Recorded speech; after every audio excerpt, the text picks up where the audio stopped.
Hi, I want to talk about Spider-Man, the 1994 TV series while I'm out here, and the light is good. Pretty good, I think.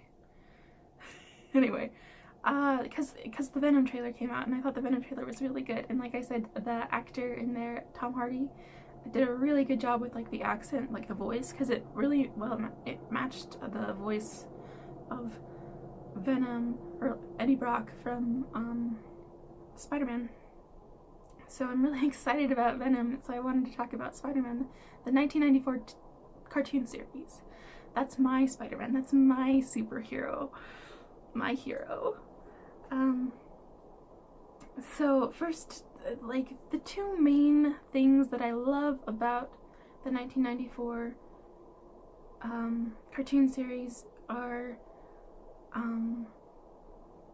the character. Obviously, I fell in love with the character of Spider-Man slash Peter Parker from watching this cartoon show, and then just like the storylines that they have. And so I'm just gonna start with Peter Parker slash Spider-Man and talk about how. So when I was a teenager, which is when I saw this show, you know, I was very lonely, and I still am. But the thing is, like, Peter Parker slash Spider-Man, I'm just gonna call him Spider-Man now because it's easier, I feel. Anyway, he's also like super lonely and super empathetic, and so I related to him so much in like every way, because I had, you know, like this, I've said this before, that I've just, for as long as I can remember, I've had like this really deep ache in my heart for everyone who's suffering.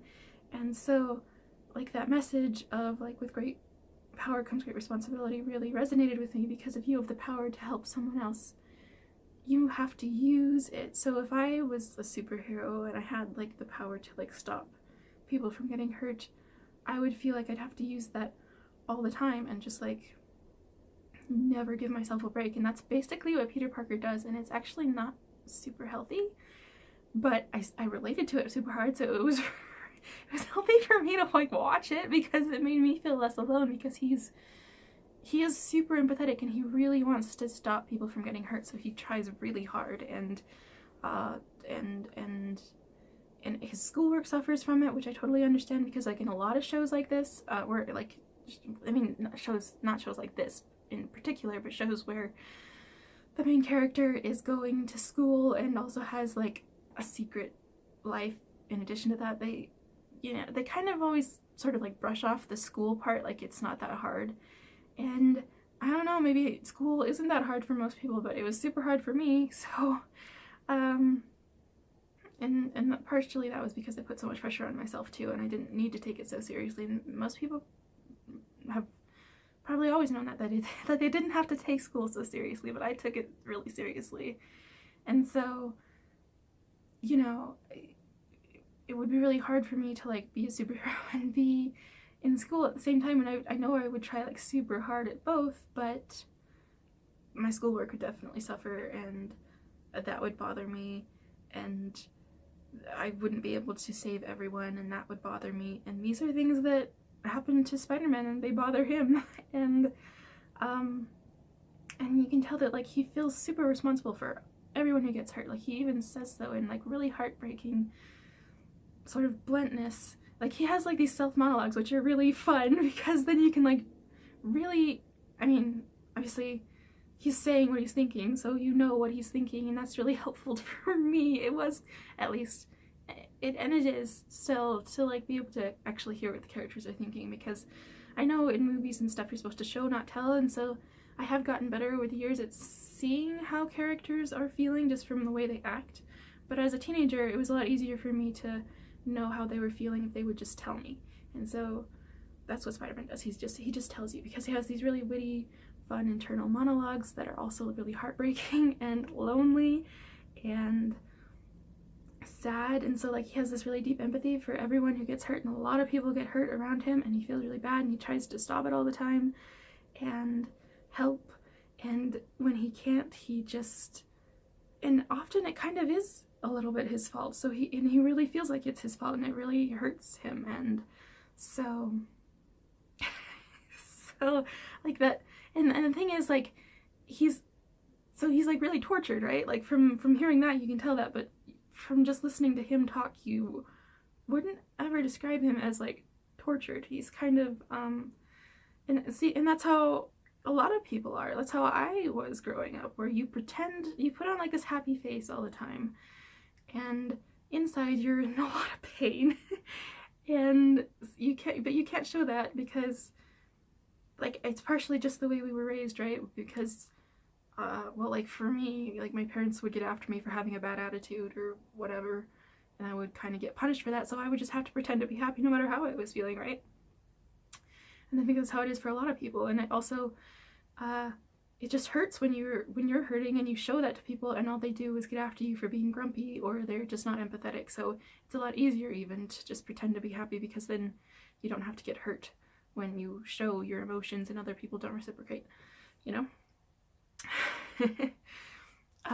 So like, yeah, so like Spider-Man has this quality too, where he pretends to be happy all the time, and he's like, even to himself, like, and that's how a lot of people are, is that they'll talk to themselves in really happy internal voices as well, and be really kind of, you know, silly, and that's how he is. He's like, he likes puns, and he's you know, he tries to keep it lighthearted even though he's clearly not happy. And so I loved that about him, that he tries so hard to like help people, and I just related so much to like the pain that he was going through and the loneliness, because he has no one to talk to. So he even talks to like this stone gargoyle, like he's Hunchback of Notre Dame or something. Like, no, there's like this gargoyle, and I forget what he calls him, and he has like a name for him, and he talks to him. And it's really sad, but also really relatable, right? And so, yeah, I really love Peter Parker. And he's my favorite superhero, and he's very human because he has all these struggles, like I said, like with the schoolwork. That's hard for him, and he struggles with that and with all of his personal life, you know, and the thing is, like, most people struggle with their personal lives, and most people, like, have problems keeping a balance between work and home and school and friends and family, even without being a superhero on top of it. And so it's really great that Spider-Man shows that like with being a superhero on top of everything, he's really struggling. It shows that he's really struggling with his personal life and also with his superhero life. And so it's just really explicit about how he's struggling with that. Whereas most superheroes, it seems like they don't have personal lives, or they're just somehow on top of it, you know? So, and that just makes them unrealistically cool and unrealistically competent, and just like, you know, it's unrelatable, it's unrealistic. So that's why Spider-Man is the best, because he's got this deep empathy and he's really struggling, and it shows that. And yeah, I love him. And then there's like the plot and like the plots, because, you know, this is a series, so it has like and the thing is, like, it's nice because it has like long more intricate plots, like arcs that span several episodes, and then, you know, like the good TV shows back in the day did, they also, I mean, they have those long arcs, and then sometimes they have like really episodic episodes where it's just one episode, but usually they have like, you know, like each episode is pretty self-contained, and that's still good when most episodes are like pretty self-contained and there's like an overarching plot as well. But I feel like with this show, it's even better than that, because it's more, sometimes it's the episodes aren't even like super self-contained. They are like super strung together, and you have to take several episodes together in order to have like a self-contained unit, you know? And I like that best, when there are several episodes you have to take together to have a unit. And so I really like that. So they're really good at structuring whoever wrote the plot for this, the head writer, I think, like the head guy on this show was John J. Semper Jr., and I've seen some like interviews with him and stuff. And so I think, you know, he's a lot of what's behind how great this show is. It's just one of the first shows that I ever saw that had like a soap opera like feel to it in a good way. So like, but all the really great shows do have that. They have like that soap opera quality in a good way. And soap operas have soap opera qualities in a bad way usually. But like, you know, in terms of like, I mean, the soap opera in the good way is having like, well, in my opinion, it's in the good way. It's when you have like the secrets and the deception and the surprises and the like the clones and the twins and the romances that, you know, go sour and the ones that endure, and, you know, all that fancy stuff, all that fancy theatrical, wonderful, dramatic stuff in the form of like a more exciting, fantastical sort of framework. So this has all that stuff, like all that soap opera stuff, but with like evil supervillains and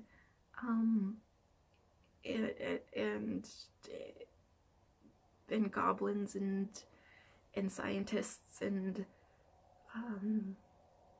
portals to other dimensions and stuff like that. And it makes sense. So soap opera qualities in a good way are when they have all those soap opera qualities in a more exciting form and they make sense. Like, if, you know, like, at a certain point, soap operas tend to, like, stop making sense, or they just get so convoluted that it's just, like, not worth trying to make them make sense, because they probably don't, right? So why even think about it? But, like, for Spider-Man, it makes sense. All these wonderful, dramatic plot twists make sense, and they're just, it's really creative. The writing, the way that they came up, the writers came up with, you know, plot twists and turns and new characters and ways that they interact with Spider-Man and ways that they impact Spider-Man, because a lot of really messed up stuff happens. And it's the kind of stuff that you know is really going to impact him and give him like problems that he's going to have to work through, like, psychologically. And the thing is, like, he does often, and not often, but like maybe like half the time he does work through those problems psychologically, so that's really fulfilling to see. But even so, there are like a lot of problems left in his brain that need to be worked through. So it's really sad that this series got cancelled, because you really want to see Spider-Man like work through his issues and be happy, but it got cancelled. So but yeah, so like a lot of like really crazy stuff happens, and it's really creative. And like I was talking about in the Venom trailer, in my reaction to it, I was talking about in the description, I wrote how I just love how Venom like comes from Spider-Man. And well, because like the Venom symbiote like attached to Spider-Man and got like really attached to him, because the symbiote is kind of alive, and so like it got emotionally attached to him and like took on his characteristics and learned everything about him, and then went to Eddie Brock and became Venom.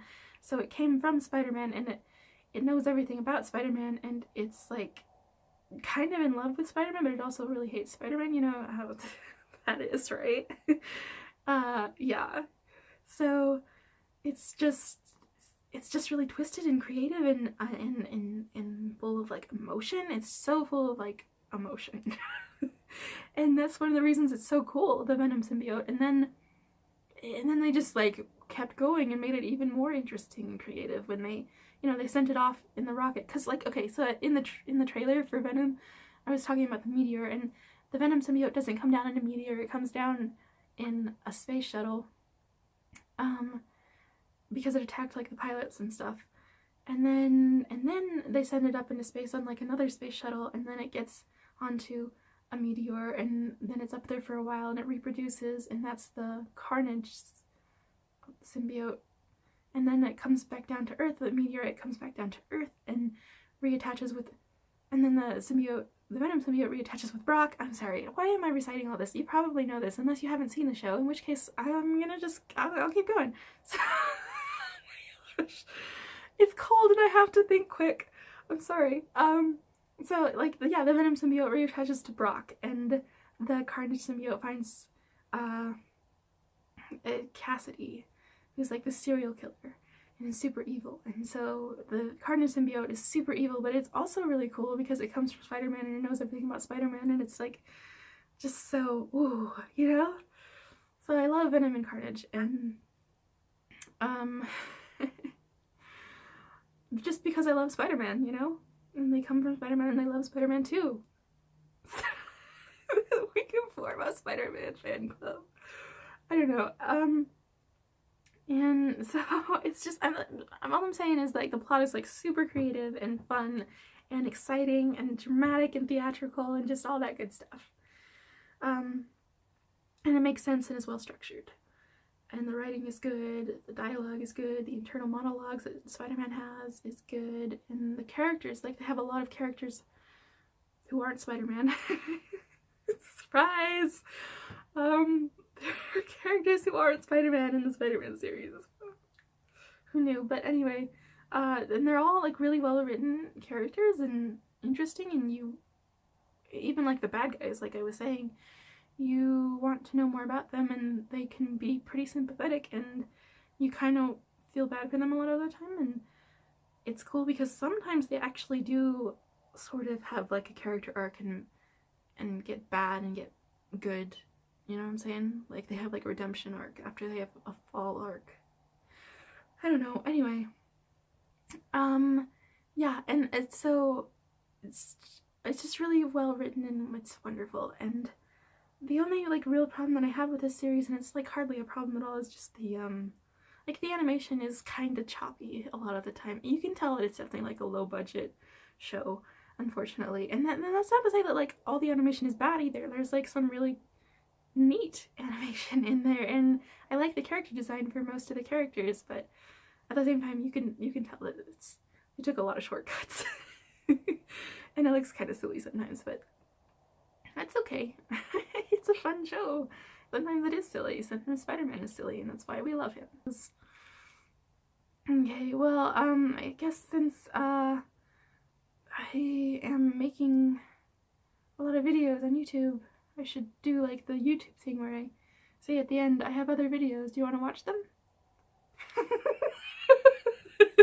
Or something. That's what they say, right? I'm just kidding. I know that's not what people say at the end of their videos. Okay, if you liked this video, please like it and maybe subscribe, and then I will know that you liked this video and subscribed. Unless your subscriptions are turned to private, in which case I won't know. Yeah. Okay, thank you for watching.